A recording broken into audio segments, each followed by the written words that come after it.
Hello friends, आज मैं चर्चा करूंगी जो शब्दावली हैं जिनमें अंतर पाया जाता है वो किस प्रकार का है। पहला है ड्राफ्ट, जिसे हम मसौदा कहते हैं। बिल, जिसे विधेयक कहा जाता है। एक्ट, जिसे अधिनियम कहा जाता है। इसी के साथ ऑर्डिनेंस, अध्यादेश कहा जाता है। रूल्स, नियम, और उसी के साथ जो रेगुलेशंस हैं जिन्हें विनियम कहा जाता है। आज मैं इन पर चर्चा करूंगी। मैं प्रोफेसर अनुपम शर्मा, अध्यक्ष राजनीति विज्ञान एवं मानवाधिकार विभाग, इंदिरा गांधी राष्ट्रीय जनजातीय केंद्रीय विश्वविद्यालय से संबद्ध हूँ। तो मित्रों, शुरू करते हैं कि इनमें क्या क्या अंतर पाया जाता है, क्योंकि ये ऐसे शब्दावली हैं जिनमें विद्यार्थियों में हम देखते हैं कि उनमें इन विषयों को लेकर कन्फ्यूज़न रहता है। तो इनको दूर करने के लिए ही इस विषय पर आज मैंने चर्चा के लिए रखा है। सबसे पहले हम देखेंगे कि ये कौन कौन से इनमें प्रमुख अंतर होते हैं। सरकार के 3 प्रमुख अंग होते हैं: व्यवस्थापिका, कार्यपालिका और न्यायपालिका। व्यवस्थापिका के द्वारा जहाँ पर कानूनों का निर्माण किया जाता है, कार्यपालिका के द्वारा उन कानूनों को लागू किया जाता है, और न्यायपालिका के द्वारा जो है वो न्याय प्रदान किया जाता है, कानूनों की व्याख्या की जाती है और कानून व्यवस्था को बनाए रखने का भी वह एक माध्यम होती है। तो इस प्रकार से ये सरकार के 3 प्रमुख अंग हैं। भारत में अगर हम देखें तो भारत में जो सरकार का स्तर है केंद्र स्तर पर और राज्य स्तर पर, जो व्यवस्थापिका है केंद्रीय स्तर पर, जो कानून बनाने के लिए प्रमुख रूप से जिसका उत्तरदायी होता है उसे संसद कहा जाता है। संसद के 3 अंग होते हैं: लोकसभा, राज्यसभा और राष्ट्रपति। इसी प्रकार से राज्य स्तर पर भी जो विधानमंडल है वह कानून बनाने के लिए उत्तरदायी होता है। वहाँ पर विधानमंडल के 3 अंग होते हैं: विधानसभा, विधान परिषद और राज्यपाल। राज्यों में, भारत में राज्यों में जहाँ पर जो विधानमंडल है वहाँ पर कुछ में द्विसदनात्मक व्यवस्था है, तो वो कहीं कहीं पर एक सदन की भी व्यवस्था है। तो इस प्रकार से केंद्रीय एवं राज्य स्तर पर व्यवस्थापिका और विधानमंडलों का निर्माण है। अब हम देखें कि ये जो विधान व्यवस्थापिका है, यहाँ पर कानून निर्माण का कार्य कैसे किया जाता है, क्योंकि ये जो हम बिल और विधेयक की बात करेंगे, ये वहीं पर प्रक्रिया होती है। जब कोई भी विधेयक जिसे संसद में पास करना होता है से पास कराना होता है, तो उसके लिए एक विधेयक प्रस्तुत किया जाता है। तो विधेयक को प्रस्तुत करने से पूर्व जो प्रक्रिया है जिसके आधार पर ड्राफ्ट तैयार किया जाता है, विधेयक का मसौदा तैयार किया जाता है, जिसमें उसके विधेयक के ऑब्जेक्टिव्स होते हैं, गाइडलाइंस होती हैं, और उस विधेयक का अगर हम कहें मोटा मोटा खाका उसमें होता है तो उसे ड्राफ्ट कहा जाता है। तो इस तरीके से यह विधेयक से पूर्व की जो प्रक्रिया है उसको हम ड्राफ्ट कहते हैं। अब हम बात करते हैं विधेयक क्या होता है। संसद के दोनों सदनों में किसी में भी रखा जाने वाला जो बिल होता है उसे विधेयक के नाम से जाना जाता है। विधेयक को रखने की अपनी प्रक्रिया है और उस प्रक्रिया के तहत ही वह विधेयक संसद में रखा जाता है। संसद के दोनों सदनों में जहाँ पर उसमें चर्चा होती है, बहस होती है, विधेयक को रखने वाले चाहे वो सरकार है या किसी और के द्वारा, अगर जो हम कहें जो प्राइवेट बिल होते हैं उनके द्वारा उस पर चर्चा होती है, और चर्चा होने के पश्चात ही वह वोटिंग की स्टेज तक आता है और उस पर वोटिंग होती है।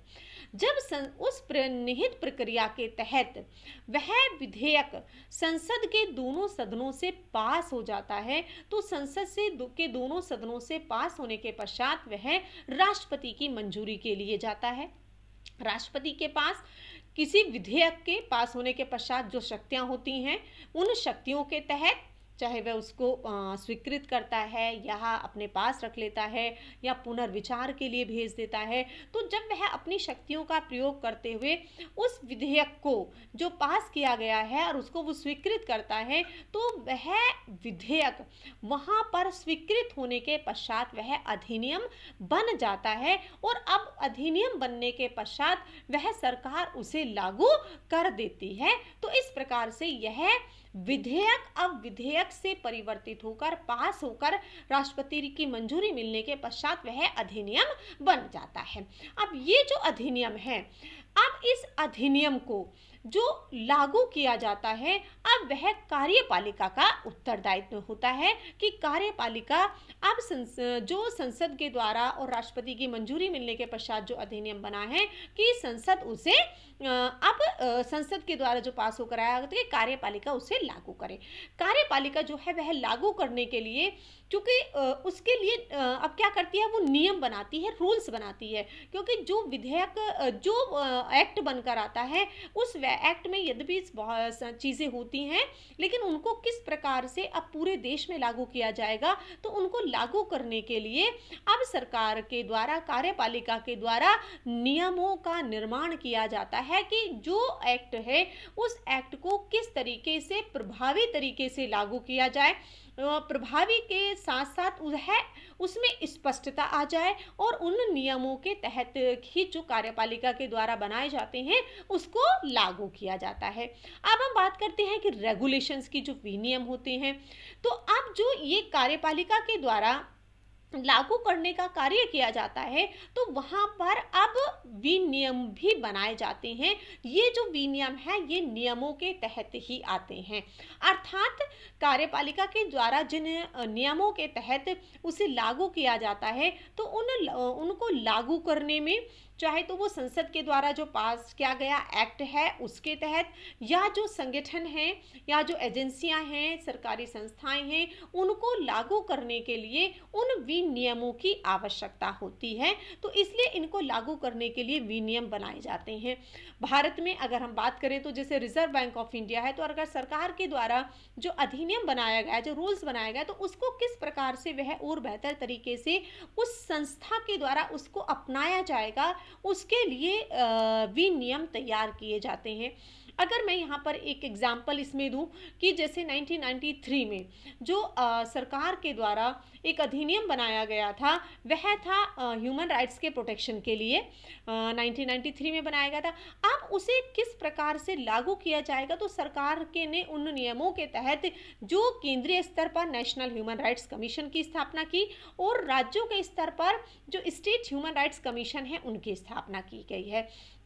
अब इन दोनों ही जो कमीशंस हैं, उन कमीशंस वो किस प्रकार से काम करेंगे, किस प्रकार से जो एक्ट पास हुआ है उसे लागू किया जाएगा, तो इन संगठनों के द्वारा जो नियम तैयार किए जाते हैं, जो एक प्रक्रिया के तहत जिन्हें लागू किया जाएगा, उनको विनियम कहा जाता है, रेगुलेशंस कहा जाता है। अर्थात ये जो विनियम है ये रेगुलेशंस के अंतर्गत आते हैं। अब हम बात करते हैं जो एक महत्वपूर्ण और विषय है वह है अध्यादेश। जो कानून निर्माण के लिए उत्तरदायी होता है वह है सरकार का अंग व्यवस्थापिका। व्यवस्थापिका के द्वारा कानूनों को निर्माण किया जाता है और उन्हें निर्माण किया जाता है और कार्यपालिका के पास वह निर्माण होने के पश्चात लागू करने के लिए आता है। लेकिन भारत में जब हम देखते हैं तो संसद के सत्र होते हैं और उन सत्रों के बीच में अंतर पाया जाता है।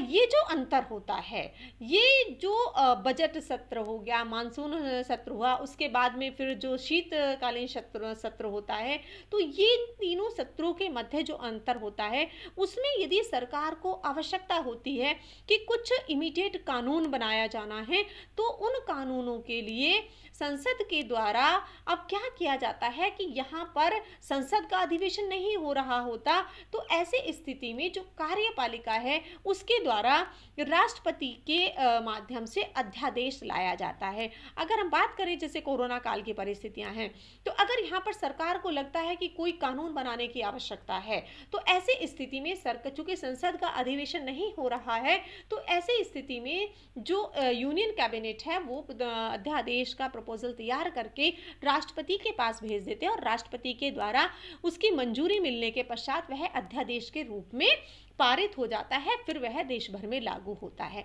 अब अध्यादेश के साथ एक और कंडीशन जुड़ी हुई है, वह यह है कि अध्यादेश को 6 माह के अंदर संसद से पास होना आवश्यक होता है।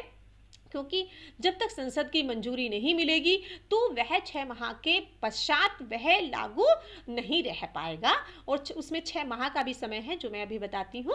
क्योंकि भारत में जो संसद के सत्र चलते हैं वो 3 सत्रों में है, और जो अभी तक की परंपरा रही है कि इन सत्रों के मध्य 6 माह का अंतर ये माना जाता है कि 6 माह के अंदर ही दूसरा सत्र बुलाया जाता है।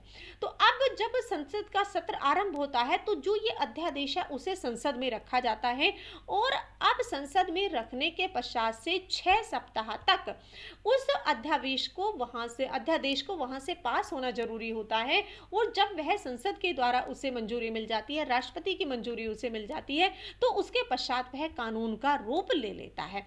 परंतु अगर वह संसद से पास नहीं होता है, संसद की स्वीकृति उसे नहीं मिलती, राष्ट्रपति की स्वीकृति उसे मंजूरी नहीं मिलती, तो ऐसी स्थिति में वह अध्यादेश वहां से ही निरस्त माना जाता है। और अगर वह संसद से पास होकर राष्ट्रपति की मंजूरी मिल जाती है तो वह अधिनियम का रूप ले लेता है, और वह उसी प्रकार से फिर वह कानून के रूप में प्रभावी रहता है।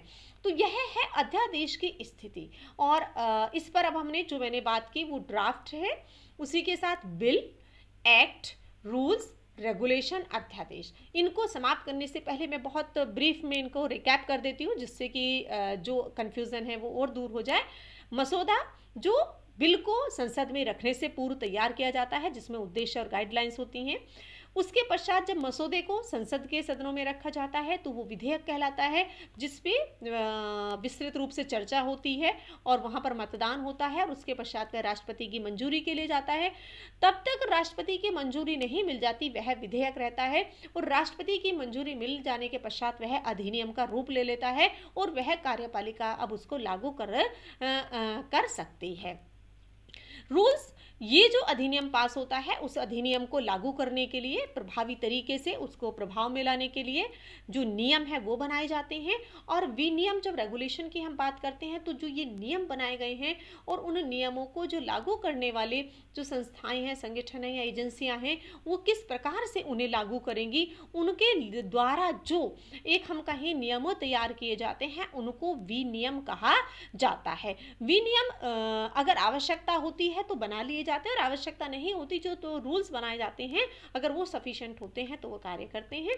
अध्यादेश, जब व्यवस्थापिका वह उसका सेशन नहीं हो रहा होता तो ऐसी स्थिति में वहाँ पर जो कैबिनेट होती है, कार्यपालिका होती है, उसके द्वारा राष्ट्रपति की मंजूरी से अध्यादेश लाया जाता है। तो इस प्रकार से अध्यादेश को आगे अधिनियम का रूप लेने के लिए संसद की स्वीकृति और राष्ट्रपति की मंजूरी मिलना आवश्यक होता है। उसके पश्चात ही वह अध्यादेश जो है अधिनियम बन जाता है और आगे कंटिन्यू रह पाता है। अगर उसे मंजूरी नहीं मिल पाती है तो वह अध्यादेश जो है वहाँ पर ही समाप्त हो जाता है। तो यह है इन सब का प्रमुख अंतर, और इन अंतर को समझने के पश्चात जो इस तरीके के कन्फ्यूज़न होते हैं, मैं मानती हूँ कि आपके उससे ये दूर हो गए होंगे। इसी के साथ आप सभी का बहुत बहुत धन्यवाद।